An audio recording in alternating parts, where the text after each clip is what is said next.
From Global's newsroom at 11, 5,000 people have got to make brand new travel plans after EasyJet cancelled all flights to Sharm el-Sheikh until the 6th of January. So in this newsroom, we're very lucky because Global's a radio firm or a media and entertainment firm which has 8 radio brands, one of which is LBC, which is a 24-hour news talk station. We have Sky News Radio, Press Association, increasingly things like Twitter. We have direct lines to the emergency services in London. We're also very well connected, as you'd imagine, with our newsrooms across the UK. So London is the main news bureau, if you like, and they all feed into us. So actually, when you get in, you do have to kind of filter very quickly the stuff that's available to you, and make a decision on what you think is the right agenda for your radio station throughout the day. And actually, very often, all of our radio stations will run the same news story. We'll just approach it in a slightly different way. Actually, we've done quite a lot of research into what people want, particularly at breakfast time and particularly on the drive home. And you think people are in school, people are in uni, people are in work, so they miss news in the daytime. So it's important for them to feel informed and to know that the world's all right, or if it's not all right, how it's affecting them. And then similarly, if they've been away from the news all day, if they've been away from their social media, if they've not had a chance to listen as much as they wanted to, they may have just put their iPods on, downloaded the app and are listening to the app when they're going to get a sandwich in work or going to the chippy if they're in college, that when they go home that they can get a summary of what's been going on throughout the day. So that's my job. How do I know what stories to run? That's probably difficult for me to articulate. I think it's gut feeling. I think we know our audience very well on Capital. We know the sort of stuff that they're interested in. And we know also, I think, what we do. And it's sometimes people say, perhaps the station isn't as in depth as it could be for news. But I actually think instead of dumbing down, we dumb up, because there may be some stories which are quite difficult, which aren't particularly accessible. And it's the job of stations like Capital, I think, to make them accessible and to make them interesting and to make the audience care. What I've noticed is that the commitment to news has actually gone up. I'd worked at radio stations in the past, not for this company, but for previous companies, where news was a bit of an afterthought, and it had to be there, but they would rather have played another song. And actually, for Global, it's very much front and centre. It's given time to breathe. It's respected. And it's really crafted, and when we work really hard to get it right for those individual brands. So I think that's one of the things I've noticed, is that people are taking news very, very seriously. And it's probably after things like the September the 11th attacks in New York, it's probably after things like the London bombings, and sadly more recently it's probably after things like Paris that people are really, really taking it quite credibly. We're a credible source of news for a lot of our listeners.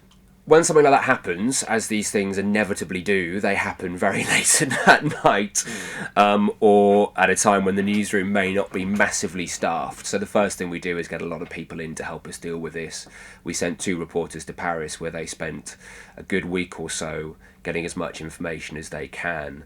And then what we do here is through our reporters here and our news presenters here, is we collate the best information that we've got. So, for example, what's happening at Number 10, what's Cameron saying, what's happening at airports. There were people who were arriving back in London who were being interviewed by the Metropolitan Police, so it's kind of dealing with some of that. It's getting some of the stories on air of people, of Brits who were there. What they experienced on the night, what they felt, what happened. So that's how we dealt with it, and we got the best possible stories out of it. We try to keep it as London focused where possible, but actually it's a great international news story, so it doesn't have to be London focused. And it was about dealing with what had happened and the response to it, and that's still ongoing. It's one of those stories which we're still talking about even this morning. So we're a week and a half after the attacks, and even this morning, we're still finding things to say about it and things to report on it. While I got here very quickly in my career, I'd also had sort of 3 or 4 years experience. So if you want to get to where I am, you need to kind of have that, because, I'm on air, I'm broadcasting to over 1 million people. If I make the wrong decision, that's going to have pretty big consequences. So it's that. You need to be prepared to get up at 3:30 in the morning is one of those things, and enjoy it, which sounds crazy.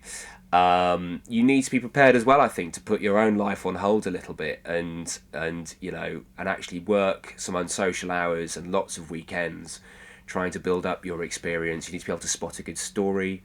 You need to have an all right voice. You need to be able to write well. There's all those different things, and it all comes together. And there are various places to do that. So I think a lot of people want to come and work straight in London, and why wouldn't they? It's an amazing place to work. This is an amazing building to work in. But actually, my advice to someone who is maybe just about to graduate is actually do 2 or 3 years outside of London, and then when you've done that, then knock on our door at Leicester Square. The competition for listeners has never been more intense. So obviously every radio station has an app, and then we support what we do on air with our extra content on social media and our websites, because actually it drives people in. It drives people to listen to what we're doing on air. And also we're a commercial radio business, so it helps us make money. Styles will vary depending on which radio station you listen to. So something like Classic FM or LBC may be a very traditional write. It could be a 3-line news story and maybe a 15-second piece of audio.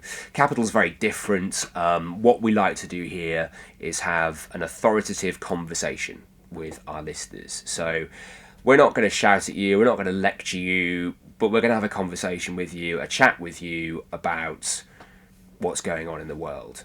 It's not going to be too matey. We're going to try and not make it too patronising. We're going to assume that you know certain things, but actually some things we'll assume that you don't. So we may explain those things to you. But that's what we do to keep it really accessible. And actually, sometimes if I listen to a slightly different style of news, it bores me, because actually I think I'm not really interested in this. But that's the key to hooking the listeners in, is to having that kind of authoritative conversation. If it's too chatty, it kind of loses its impact. But it's just about using the right language and making sure you're targeting the right listeners. You can't stop people from switching over, because that's their choice. That's why it's so important to make sure that the content you deliver is the best for your audience, because actually if you're delivering the right music, the right entertainment, the right news, the right travel, the right amount of speech versus music, you will keep your audience. That's the constant challenge. There's no magic answer for that one. It's just a lot of hard work and just constantly keeping yourself at the top of your game to make sure you're delivering exactly what your audience wants. I think when Twitter first started, a lot of journalists were quite suspicious about it. I think what Twitter does for us is it complements our on-air service. So actually, we don't necessarily expect listeners to wait for the next news bulletin, but you can put something in 140 characters, or I can explain it to you in a minute and a half if it's big enough. So actually, Twitter, I guess, we use to sell towards our next news bulletins, sort of tempt people in. And I also think, there's a lot of news on Twitter, there's a lot of pictures, there's a lot of citizen journalism, people saying what's going on. What you still, I think, need journalists to do is to gather that information, work out what's good, what's bad, what's rubbish, what's true, what's not true, collate that, and present that to an audience. And I think, while Twitter is great and it's a great source, you still have to make sure that the stuff that you run is double checked and it's accurate. Otherwise you could be in a lot of trouble. And I think that's actually why the future is actually quite bright for budding broadcast journalists, because there'll always be that need for someone to filter through all that stuff and actually bring the truth. I have had many highlights at Capital. I've done all sorts of things, from interviewing prime ministers on television to being at the red carpet at the Brit Awards. I think my highlight was in Dubai last year. We broadcast from Dubai for a week with The Breakfast Show, and Dave and Lisa made me jump out of a plane. And that's something I've never done, and I jumped out of a plane doing a skydive while reading the travel, which sounded great, and I had great fun. Unfortunately, London didn't get its travel news that time, because all you could hear was me screaming.